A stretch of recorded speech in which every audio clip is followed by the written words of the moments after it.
Right ఇక మాజీ మంత్రి హరీష్ రావుపై ఫిషర్మెన్ కార్పొరేషన్ చైర్మన్ మెట్టు సాయి కుమార్ ఫైర్ అయ్యారు. బీఆర్ఎస్ భజన బృందం నుంచి హరీష్ రావును వెలివేశారన్నారు. హరీష్ రావును బీఆర్ఎస్ నాయకులే పట్టించుకోవడం లేదని విమర్శించారు. అబద్దాలకు care of address KCR, KTR, Harish Rao అని మెట్టు సాయి కుమార్ ఎద్దేవా చేశారు. వచ్చే పంచాయతీ ఎన్నికల్లో బీఆర్ఎస్ పార్టీకి ఒక్క ఓటు కూడా రాదని ఆయన జోస్యం చెప్పారు. భవిష్యత్తులో తన్నీరు హరీష్ రావు గారికి కన్నీరే.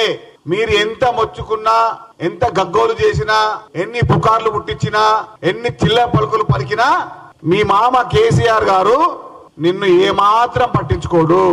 ఆ భజన బృందంలో నిన్ను బహిష్కరించారు. బీఆర్ఎస్ పార్టీ భజన బృందం నుంచి తన్నీరు హరీష్ రావు గారిని ఎప్పుడో బహిష్కరించారు.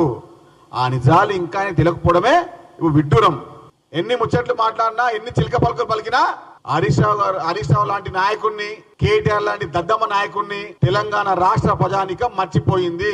నేను ముందే చెప్పాను, ఇప్పుడు చెప్తున్నాను, పంచాయతీ ఎన్నికల్లో బీఆర్ఎస్ పార్టీకి వచ్చేది గుండు సున్నా.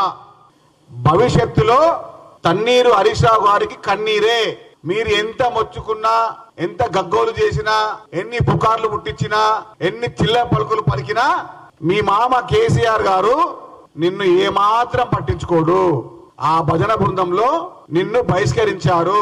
బీఆర్ఎస్ పార్టీ భజన బృందం నుంచి తన్నీరు హరీష్ రావు గారిని ఎప్పుడో బహిష్కరించారు. ఆ నిజాలు ఇంకా తెలియకపోవడమే విడ్డూరం. ఎన్ని ముచ్చట్లు మాట్లాడినా, ఎన్ని చిలక పలుకులు పలికినా హరీష్ రావు లాంటి నాయకుడిని, కేటీఆర్ లాంటి దద్దమ్మ నాయకుడిని తెలంగాణ రాష్ట్ర ప్రజానికం మర్చిపోయింది. నేను ముందే